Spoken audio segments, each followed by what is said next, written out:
And I wanted to just say, I know how scary it can be when you finally started to make progress on your goals. Your momentum is building up, and then you have a vacation that you planned ahead of time, or you have a social event that pops up. This has actually been my downfall on many occasions in the past, where I go on the trip or I go to social events, and that is actually the beginning of a downhill spiral and going totally in the opposite direction of all of the hard work that I've been putting in. It was like opening up the floodgates to all of the bad habits that I worked so hard to get away from. That was until I finally figured some things out, and that's what I wanted to share with you in this video today. But first, we need to leave because I have a plane to catch.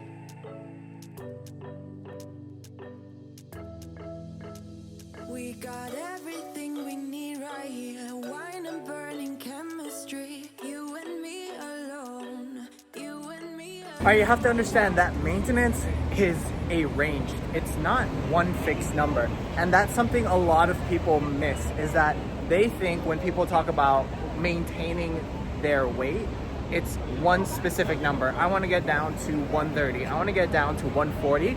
And the expectation that you have to stay at that weight, it can be off-putting, right? So really understanding that it's a range. So give or take 5, maybe 10 pounds. If you're a woman, maybe you stay within the 5-pound range. Males, 10-pound range. But that really just depends on what works for you. Don't let me or anybody else dictate your range. Also, you have to understand that your weight is gonna go up.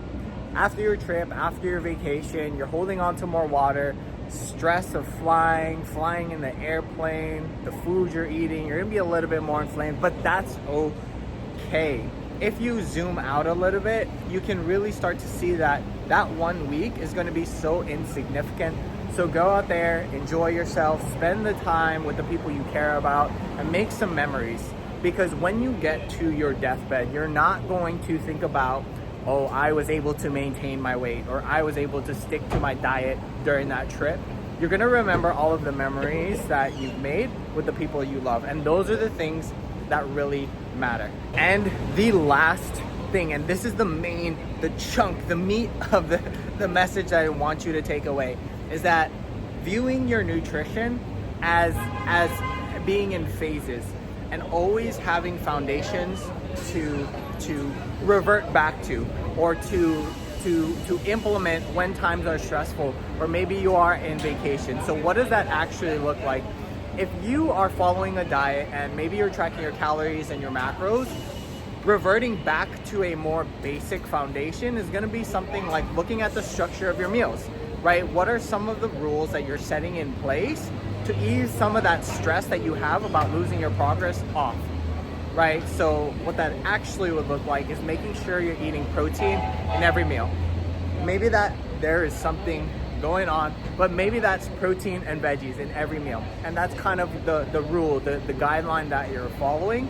And you always have that to fall back on. I don't know what is going on, but this doesn't even just apply when you're traveling or when you're on a trip, because remember, life comes in seasons, and you're gonna go through stressful times.